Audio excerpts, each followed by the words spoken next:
歡迎收睇 AI 新聞快訊，我係虛擬新聞主播洛菲，每日為大家報道全球最新最重要嘅新聞。所有新聞內容都係由 AI ChatGPT 自動整合，確保資訊準確即時。今日新聞焦點涵蓋香港、美國、中國等地，涉及政治、經濟、科技、社會要聞，包括 Deliveroo 宣布撤出香港，旺角新寶戲院準備結業，仲有美股重挫、全球市場震盪等重大事件。即刻為大家送上今日10大新聞。Deliveroo 撤出香港市場，做咗9年嘅外賣平台 Deliveroo 戶戶送宣布會撤出香港啊！戶戶送話，因為香港嘅送餐市場有好多特別因素，管理層睇過好多方案，最後決定4月7號起喺香港結業啊！戶戶送香港嘅最後階單日會係4月7號，之後會將部分資產賣俾 Foodpanda。公司仲委任咗清盤人，話會用最快最有秩序嘅方式結束香港業務，同時會善後保障好員工同送餐員嘅利益。旺角新寶戲院3月底結業，有20年歷史嘅旺角新寶戲院宣布，檔期正做到3月31號，4月1號就正式結業，唔再營業。戲院話呢個決定係因為市場環境轉變，加上營運上要調整，所以不得不結業。新寶戲院喺線上發文，多謝觀眾多年支持，話結業之前會繼續播好戲。結業之後，新寶院線旗下就剩返屯門嗰間戲院繼續開放。市民都覺得可惜，因為呢一間戲院陪伴喺旺角社區咁多年。有人希望政府或者有心人日後可以幫手保留本地戲院嘅多元文化。女童醫療事故疑雲，爸爸要求重查。一位細路女小天瑜本身有罕見癌症，2020年喺瑪麗醫院做手術時懷疑出現醫療事故，等咗成48分鐘先輸血，結果冇變成植物人，到舊年3月10號離世啦。天瑜嘅爸爸其實之前已經懷疑有人改過手術記錄，話輸血嘅開始同結束時間俾人刪改嘅，理由就係話忙住急救冇。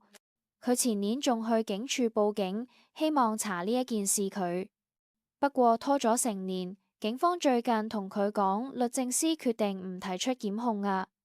喺囡囡1週年忌日嗰日，天瑜爸爸同大律師一齊出嚟見記者。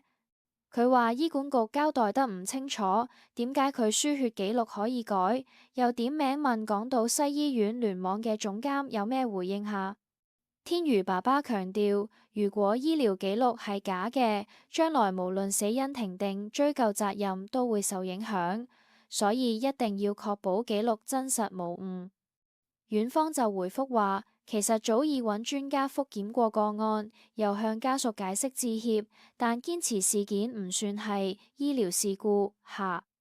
雖然政府唔告人，但天瑜爸爸話，如果官方唔重啟調查，佢唔排除自行提出法律行動，為個女討回公道。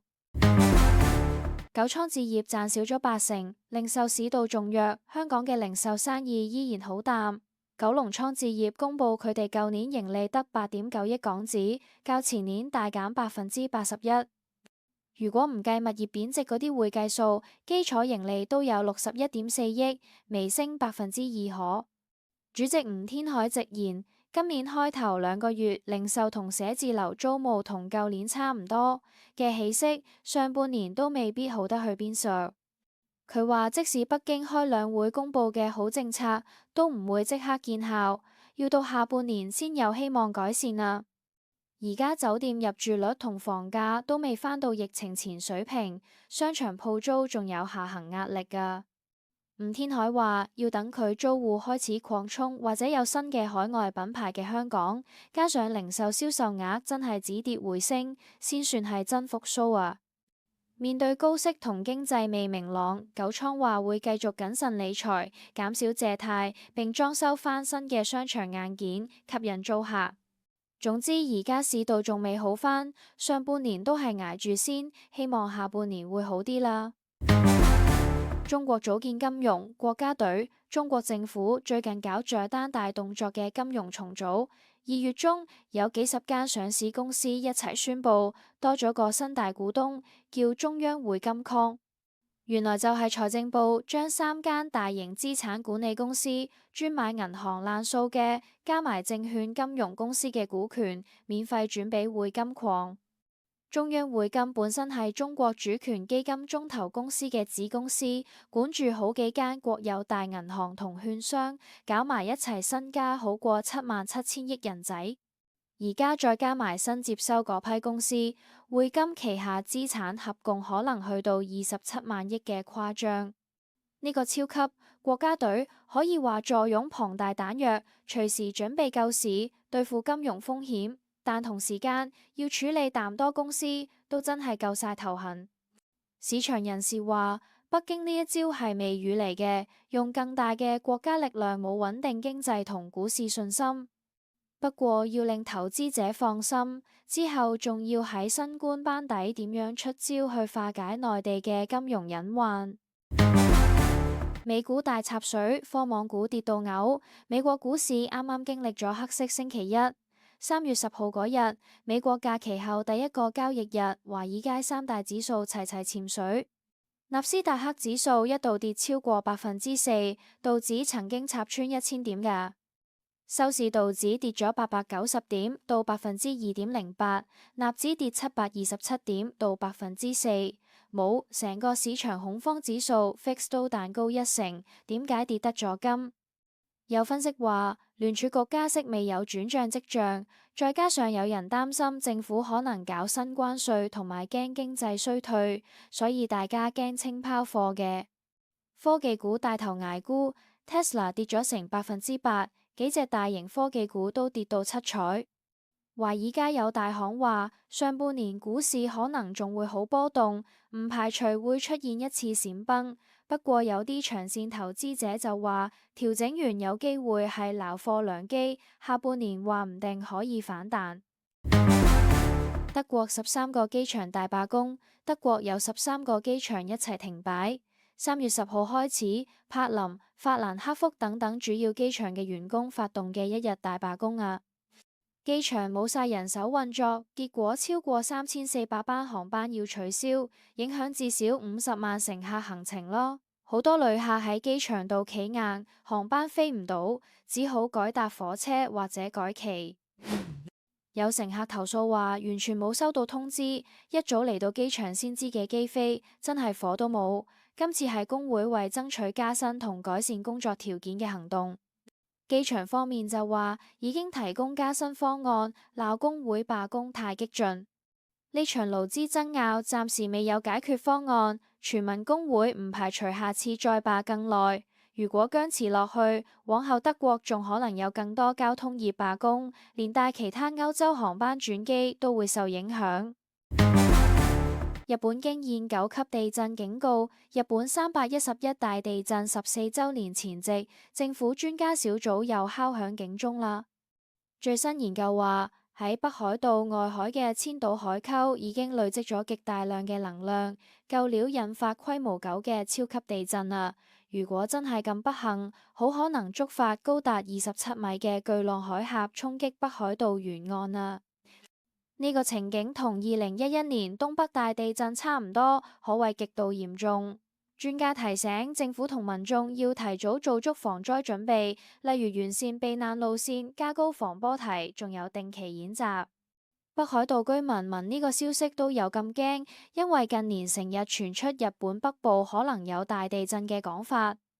對上一次北海道發生大地震都係2018年嘅事，不過專家話呢啲大型板塊地震可能幾十年甚至100年以上一次，冇人知幾時到，但預防勝於治療。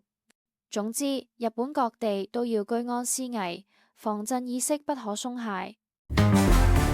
南韓歌手輝勝離世，南韓樂壇傳出令人傷心嘅消息，有情歌王子之稱嘅歌手輝勝崔輝勝確認離開咗我哋。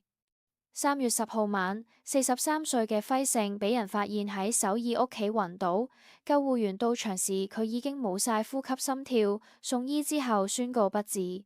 警方話未見有犯案嫌疑，會驗屍查明死因，但唔排除可能係藥物或者自殺嘅。輝勝2002年出道，憑住多首動人情歌紅極一時，喺原本計劃5日之後開演唱會添，但依家天人永隔，演唱會梗係取消咗。